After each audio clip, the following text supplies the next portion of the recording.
devil take out time to plan weapon, one of my greatest prayers is every weapon formed against me shall never prosper.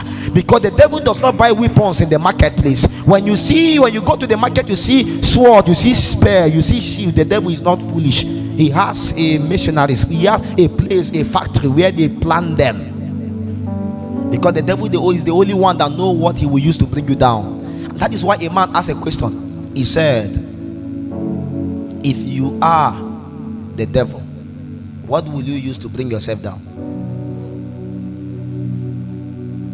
That should not be your prayer request. You are the only one that know yourself. So right now, me, I know what will bring me down. So if I am the devil, what do I think that I can use to bring myself down? That thing should be my prayer request. Because if I expose the devil and I think I'm wise, one day I will go. Because everyone is a summation of weakness and strength.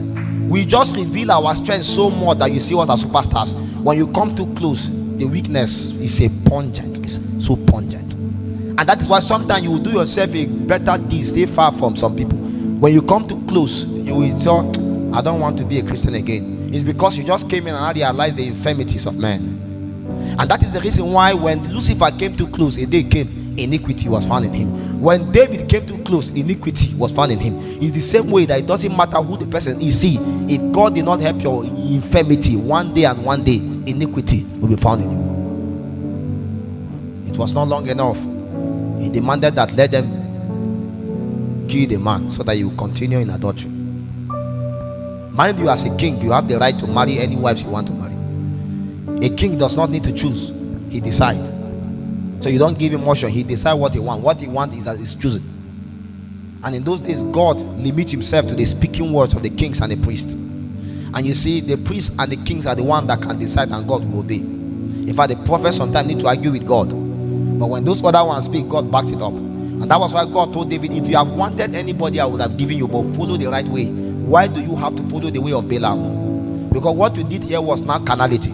You went and defiled the woman and you killed her husband so that you can keep her like that. And that was why judgment came upon you. When Nathan came and Nathan began to speak, the beautiful part of David is that David is a man that is contrite and broken. This is another character that I want psalmists to be able to have, because many psalmists are not contrite and broken. You see, that emotional that you have, that emotional nature is a good thing, but you should attach it also to contriteness and brokenness.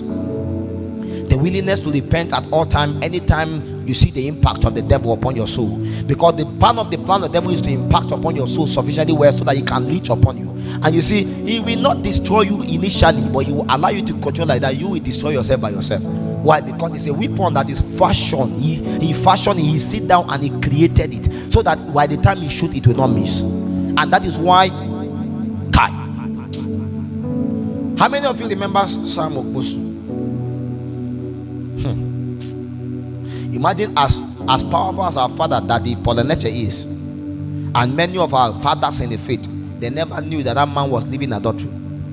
They never knew. So he was appearing in every kind of flyer and he was going for all kinds of meetings and nobody knew. Why? Because you see, God look at the heart, men look at the outward appearance. And so you may think that you know me here, you don't know me. So you are at the mercy of God.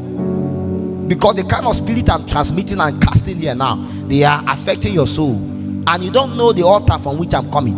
And peradventure the altar I'm coming from is defiled. Then you have to safeguard yourself from the whispers of the dragon, because very soon the same impact it will come. The reason why worship ministers have a conglomerate of laws and all this, because it's an assembly of sounds. So most of the congregation, you go and find yourself where you guys have some of your worship whatsoever, because people came and diffused their sound into the atmosphere. So imagine a masturbator came here now and he sang a song. As he's singing the song, out of his stained garment, he's diffusing to the atmosphere. So he began to stain all of us. As he's staining all of us, we are taking it. We took the oil, but we also took the stain. So by the time you return back, you're not continuing the same order. And after a while, when you remain defiled for a while, suddenly you now realize that your head lack oil. Your encounters begin to change.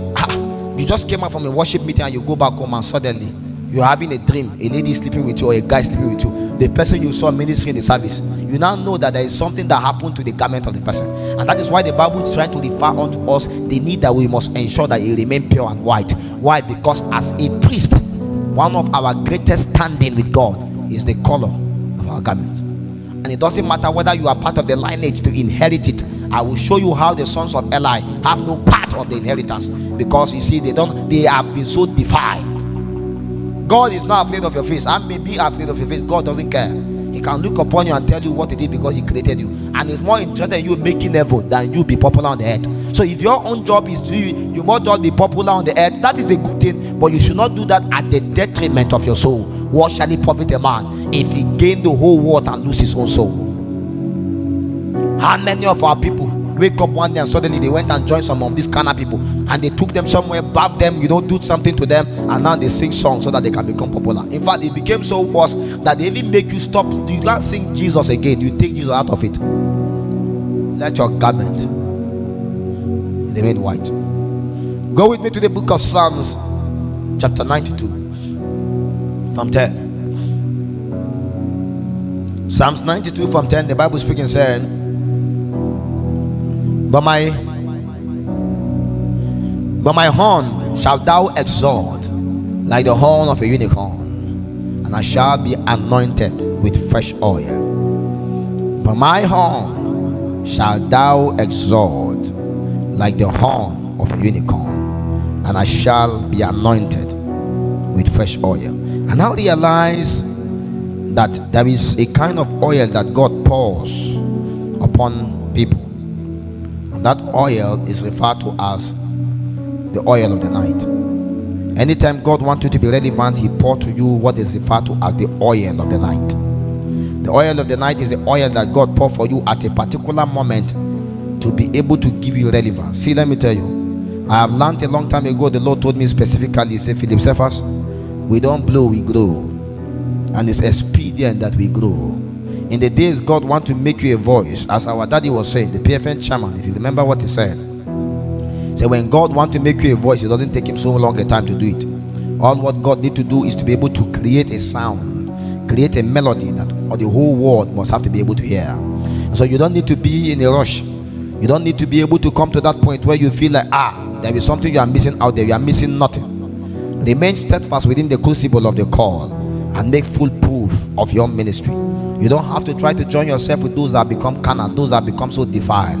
Remain within the altars of prayer, the altars of sacrifice. See, there was a time we met one of those our friends. If you meet them Theophilus, or you meet them Lawrence, you ask them, how did you get your song? They will tell you they got in the place of prayer. Most of the song you sing, that is thing that has impact, actually they got it from the altar. I remember some years ago, about close to 4 or 5 years ago, we were together with Lawrence Oyo in a meeting, and as we were together, we were driving, and I saw the young man as we were praying. We were in the atmosphere of prayer. As we were praying, we were sitting at the ministry as we were praying. I saw the young man carry his phone, and he was just singing one thing to the phone, singing. I said, what is this young man doing? I said, oh God, focus on the service. He said, I will not understand. He said, why the atmosphere became charged? Him is hearing another sound. He said, if he doesn't record this sound now, he may never remember it again. I said, so that's how you get the sound. I said, yeah, I thought you used to sit down in your room and he said, now it's time to now start playing, then you get the song, or now it's time to write the lyrics. He said, no. He said, spontaneously. Anytime you find himself in an atmosphere, you open the spirit and God can pour. And I realize how you can get sounds. When I begin to practice some of these things from how these guys are, I realize something that anybody can do.